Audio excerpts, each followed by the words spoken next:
Do you want to know the number one most budget-friendly way to find good real estate investing deals? Is something called walking or driving for dollars. And this is a technique I've used for over 17 years to find good real estate investing deals in both up markets and down markets and everything in between. And in this video, I'm going to share 4 tips on how you can start using driving for dollars too. And we're getting started right now.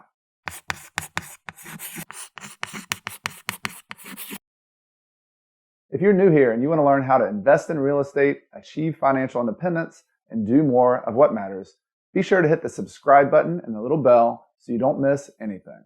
Driving for dollars is a very simple concept. It basically means you get out from behind your computer, you go into a local neighborhood, and you handpick and find opportunities to buy properties. I'm going to tell you what we look for here in a second and give you a few steps that you can apply. But the thing I want to emphasize here is that this is a little counterintuitive. Sometimes we think we need to be efficient. We're sitting behind a computer. We got to get lists, or we have to have other people bringing us deals. Well, this is exactly the opposite of that. This is being inefficient by going out and getting a neighborhood and doing what other people won't do. And fortunately for you, if you don't have a lot of money, this is one of the most inexpensive ways to get started. You can start it right now. You can watch this video. You can jump in your car, you can jump on your bike, you can just go out and walk and push a stroller, walk your dog, and get started with this technique right now. And I want to give you 4 steps to apply driving or walking for dollars, and so that you can go right now and start doing it for yourself. Now, step number 1 is that you have to pick a neighborhood or neighborhoods to go out and explore. Now, this can be really simple. You want to avoid some of the nicer, fancier neighborhoods. I call those A neighborhoods in your location. Not that you won't find any deals there, but the chances of finding vacant houses, fixer-upper houses, rundown houses is a little bit less. So you want to go to an environment, to a neighborhood that is a little bit more likely to find some opportunities there. So if you have heard of the rankings of neighborhoods A, B, C, D, pretty much where you want to hang out is in the C neighborhoods, which are a mix of rentals and owners. So maybe a 50-50 mix would be kind of a typical mix. It's more working class. Doesn't mean it's dangerous. Doesn't mean it's not a nice place to go. But going in these neighborhoods where there's a little bit more transition, there's turnover, there's houses that are older that people have lived in for a long time, that gives an opportunity for somebody not to fix it up, for it to run down a little bit, for it to become vacant, and have an opportunity to find some deals. So that's step number 1, find a good target neighborhood. And really, if you just had to get started, just pick a neighborhood.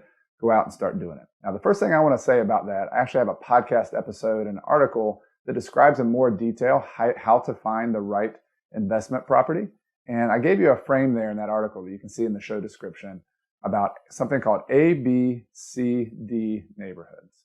Now, real quickly, all that means is the A neighborhoods are probably your best neighborhoods, the most expensive ones in town. The D are typically the worst ones, or the ones that have a little bit more crime, a little bit more dangerous. It's going to be hard to play in the D or the A as a real estate investor. So where I recommend you go is try to identify and find the B or the C neighborhoods in your local market, wherever you're going to be looking for deals. And that's where you're going to go drive for dollars. Now, you can get really fancy with this. Hopefully you have a smartphone that you can use with Google Maps, but you can go really old school. Sometimes I recommend this. Just print out some maps ahead of time of the target locations where you're going to go. And you just want to bring a highlighter and highlight as you go in certain neighborhoods so you can keep track of where you've been and where you want to go. This is pretty handy if you're trying to do 3 or 4 hours of driving for dollars and you want to figure out where you're going to go. If you're doing a smaller area, you're just walking around for 30, 45 minutes, that might not be necessary.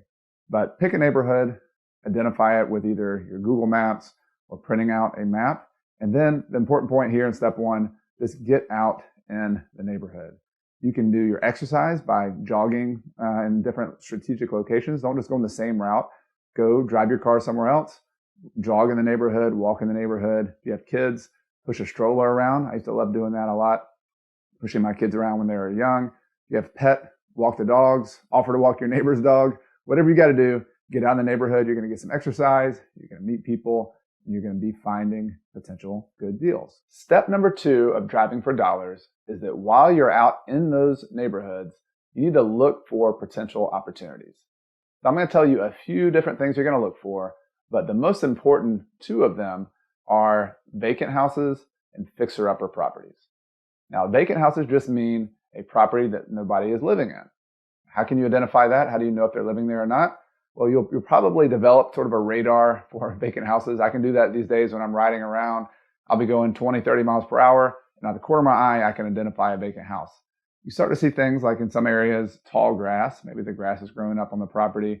Maybe you see some trash that hasn't been taken out for a long time, or maybe there's no trash cans there at the house. Maybe you see some of those little kind of thrifty newspapers thrown in around the mailbox, and those haven't been picked up in a long time, and they started getting wet and turning into mush there on the driveway. Sometimes you can just look at the house and there's no blinds, as you can see right through the house, or there's no toys, there's no normal things like around the garage or in the backyard. So there's all these little signs that if you start looking for them, you'll start noticing different ways that you can tell that somebody's not living in the house. Now, I'll tell you in the next step on what to do with those properties once you identify them. But for now, this step is just to note them, identify them. The other thing you're going to look for in addition to vacant houses are fixer-upper properties. Now, these may or may not be vacant. Sometimes they're going to be occupied. But if you're riding around a neighborhood, you're looking for the ones in the houses or the properties that are neglected, that haven't been fixed up in a while, that need deferred maintenance. Now, that doesn't mean necessarily that person wants to sell the house, but if it needs that kind of work, there's some reason maybe they haven't been spending the money and they just don't have the money to do it. Maybe it's a landlord who just hasn't fixed up the property for a long time and it's just running down and they're getting bad tenants because of that. There are all sorts of reasons that might lead to motivation. And that's all we're trying to identify at this point. That doesn't mean it's a good deal. It just means it might be a good opportunity to talk to somebody about their property. So fixer-upper properties, you're looking for things like, does the roof need repairs? Are the shingles kind of sliding off the roof? Is there a big tarp on the roof because they've had a hole in it or a leak and they haven't had a chance to repair it or the money to repair it? Are gutters falling off the house? Is there rotten wood that you can see that's obvious around there? Are the windows broken? Are there boarded up windows? You can probably tell, you'll be able to identify what looks like a fixer-upper house, a neglected house, compared to other ones in the neighborhood that might be already fixed up. So those are your two most important ones you want to note. I'll tell you in the next step what to do with those, how to track those. You're going to write those down. But for now, know that you want to identify them. And while you're looking for those two most important ones, you're also going to look for things like for sale by owner signs, for rent by owner signs, and also some of the listed real estate agent signs, but not all of them. The ones that you particularly want to pay attention to, if you see one that looks vacant as well, and the ones that you really want are the vacant ones that are in foreclosure. So if the bank has taken them back, very often there's a sticker on the door, a sticker on the window. Looks like this has been inspected and they have a little date when it's been inspected.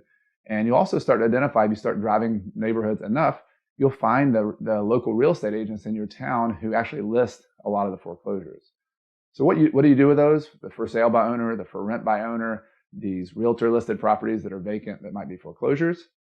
You call them. You're sitting there in front of the house. You give them a call. Who knows if it's going to be an opportunity or not? The point is, this is a budget-friendly way to get in touch with a potential seller.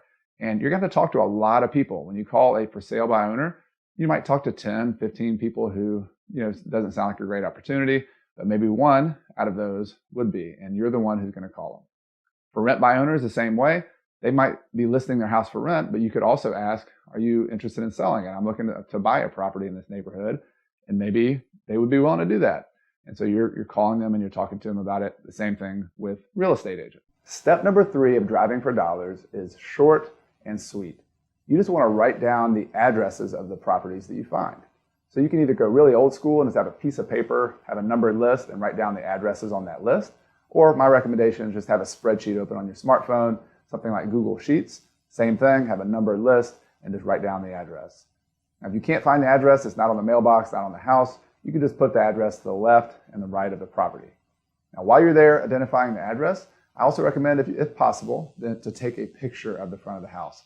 That way, later on, you'll be able to connect the order of the addresses with the order of the pictures and be able to look and see what it looks like if you're trying to identify that property later on. So step number 4, the final step of driving for dollars, is to contact the owner of the property and ask them if they want to sell their house.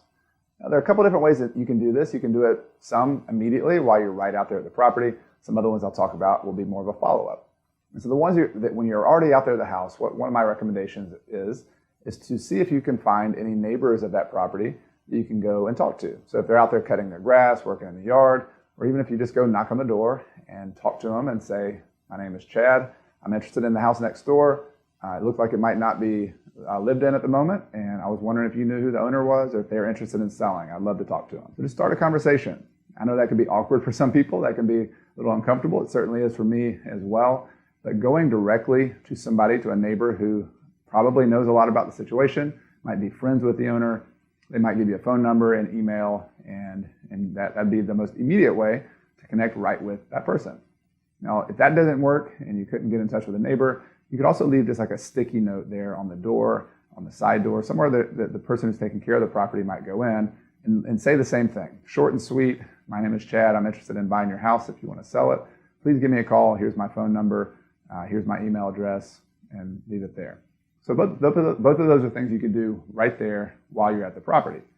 The other thing you can do is either when you're back in your office, your home, or just pull over in a parking lot later on if you want to get all this done at one time, is you can start looking up the owner of the property using public records. Now, not every county, not every state has the same availability of public records, but hopefully in your case, if it does, there's a free service called your tax assessor, and they have the addresses of everyone who owns properties, and you can go use that list of addresses that you wrote down. You can look up the name, the mailing address of that owner using the tax assessor website, and then you can fill that in that same spreadsheet. You'll put the name, the mailing address, and what you'll use that for is the next step would be to mail them a letter. Now, this is all about doing it in a budget-friendly way. You can get more sophisticated if you turn this into a business, using apps, using third parties to help you mail these letters. I think that's probably a good progression to do eventually. But if you're just getting started, you're doing this on your own, just get really personal with it. You might have 10 or 20 names that you got from a 1 3 or 4 hour session going out driving for dollars, and you'll just send personal letters to those people. As personal as possible, the better. You could handwrite it. That'd be really nice. Take a little bit more time. Worst case, maybe just print it out, use a mail merge or something to allow you to put the name of the address of each person, saying, hey, I'm sending you a letter about this property at such and such address. You sign your name, and you make the envelope very personal. You make it look like an invitation envelope or something a real person would send each other. And I recommend following up a couple times. You send one letter. If people are busy, I do the same thing. I don't always respond to mail. You send 2 or 3 and let them know the same thing. You're more likely to get a response. Now, I want to give a quick summary of what we've done here with Driving for Dollars. So you've gone out into a neighborhood that is more likely to have opportunities. You've looked for vacant properties, fixer-uppers, or other potential opportunities in that neighborhood. You've written down the addresses, and then you've tried to reach out and get in touch with the owner. Now, this doesn't mean that every single property you find out there when you're driving for dollars is going to be a good deal. The reality is that it's a numbers game. Not every person wants to sell their house, their property. Not everyone's a good match. You're not a good match for each other. But the point of this is a very affordable way, a very direct way, something you could do right now to go out into the market and start looking for deals. And it's predictable, it's consistent. You can actually eventually, if you get bigger, you can hire other people to help you do this. And it can be a regular way for you to find deals. It's worked for me for about 17 years that I've been in the real estate investing business. And I think if you apply it, it can work for you as well. I'd love to hear from you in the comments below. Have you ever tried driving for dollars, walking for dollars? What was that experience like? If you want to try it and you haven't tried it yet, let me know if you have any questions or any comments about this video, things I can help you with. If you're new to this channel and you haven't subscribed yet, be sure to click the subscribe button and the bell so you don't miss any videos that are coming in the future. And be sure to like and comment, share it with your friends. Anything you can do to spread the word would help this channel grow and reach other people with the message of real estate investing and financial independence and doing more of what matters. My name is Chad Carson. You can call me Coach Carson. Really appreciate you being here today. I'll see you in the next video.